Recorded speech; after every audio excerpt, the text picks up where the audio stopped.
आऊज़ु बिल्लाहि मिनश्शैतानिर्रजीम बिस्मिल्लाहिर्रहमानिर्रहीम।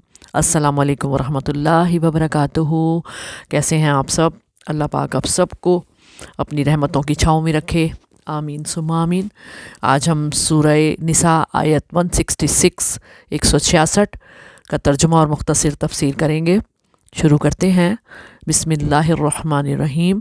लाकिनिल्लाहु यशहदु बिमा अंज़ला इलैका अंज़लहु बिइल्मिही वल मलाइकतु यशहदून वकफ़ा बिल्लाहि शहीदा।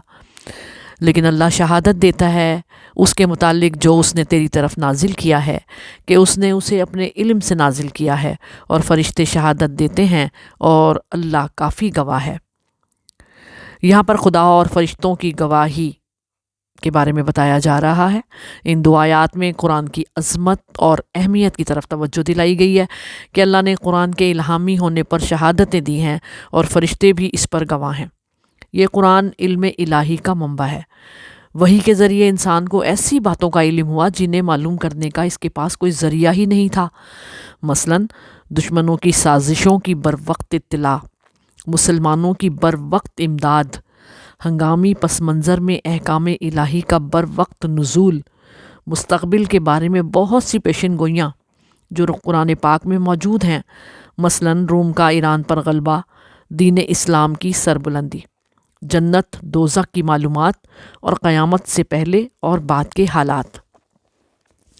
और इस वही का दूसरा पहलू ये है कि हर इंसान ख्वाह किसी भी दर्जे का ईमान रखे, कुरान से अपनी बिसात के मुताबिक फैज़ हासिल करता है। और तीसरा पहलू, जो जो कुरानी आयत पर गौर किया जाता है नए नए हक़ाइक़ सामने आने लगते हैं। ये सब बातें कुरान को अल्लाह की किताब मानने पर दलालत करती हैं। अल्लाह के इल्म की वुसअत की तरह इस किताब के कलाम के भी राज लामहदूद हैं। शान नज़ूल इस आयत की ये है कि इब्ने इसहाक़ और बिन हुरैर ने और किताबुल दलाइल में इब्ने अब्बास रज़ी अल्लाह ताला अन्हो से रिवायत है कि कुछ यहूदी नबी सल्लल्लाहु अलैहि वसल्लम के पास आए। आपने उनसे फरमाया, अल्लाह की कसम मुझे मालूम है कि तुम्हें मेरे रसूल होने का इल्म है। उन्होंने कहा, हमें इसका इल्म नहीं। तो ये आयत नाजिल हुई, यानी कि उन्होंने नबी सल्लल्लाहु अलैहि वसल्लम की रिसालत का इनकार किया। तो ये आयत नाजिल हुई कि ये लोग गवाही नहीं देते तो ना दें, अल्लाह गवाही देता है कि ये कलाम उसने आप पर उतारा है, उसे इसका इल्म है, और फरिश्ते भी गवाही देते हैं और अल्लाह की गवाही काफ़ी है। उल्मा ने लिखा है कि इसमें नबी सल्लल्लाहु अलैहि वसल्लम को एक किस्म से तसल्ली दी गई है अल्लाह की तरफ से, और हमारे ईमान और कुफ्र से अल्लाह पाक बेनियाज है। चूँकि साबका आयतों में नबी सल्लल्लाहु अलैहि वसल्लम की नबूवत का सबूत था और आपकी नबूवत के मुनकिरों की तरदीद थी, इसलिए यहाँ फरमाया है कि कुछ लोग तुझे झुटलाएं, तेरी मुखालफत करें, लेकिन अल्लाह ख़ुद तेरी रिसालत का शाहिद है। सुभान अल्लाह। बस जिसने इस किताब की दावत पर लब्बैक कहा वो अल्लाह का दोस्त है, और जिसने इस दावत कुरान को झुटलाया वो अल्लाह का दुश्मन है।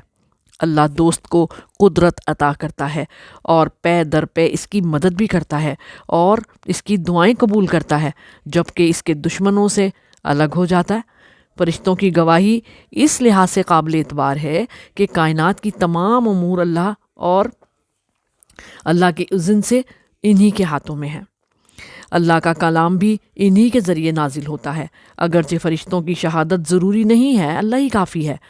अल्लाह की गवाह कादर मुतलक की हैसियत से है, और फ़रिश्तों की गवाही अल्लाह के मुकर्रब होने की हैसियत से है। कहा जा रहा है ना, वल मलाइकतु यशहदून, तो अल्लाह पाक फरमाता है कि ये मेरे मुकर्रब हैं, ये फ़रिश्ते गवाही देते हैं। किस बात की? रसूल खुदा सल्लल्लाहु अलैहि वसल्लम की नबूवत और रिसालत की। अल्लाह पाक हमें इन बातों को समझने की तौफीक अता फरमाए। अल्लाह नबी को तसल्ली दे रहा है कि लोग माने ना माने, आप इस्तकामत से दीन को फैलाएं। अल्लाह पिछले लोगों को भी देख रहा है और आने वाले लोगों को भी, कि किस तरह वो तुझे चाहेंगे और तेरा हुक्म बजा लाएंगे। अल्लाह اللہ نے یہ جانتے ہوئے تجھ کو قرآن عطا کیا ہے اے نبی کہ دنیا بھر کے انسانوں سے بڑھ کر آپ ہی اس چیز کے اہل تھے کہ آپ پر یہ قرآن نازل کیا جاتا۔ اللہ آپ کے ساتھ ہے۔ سبحان اللہ۔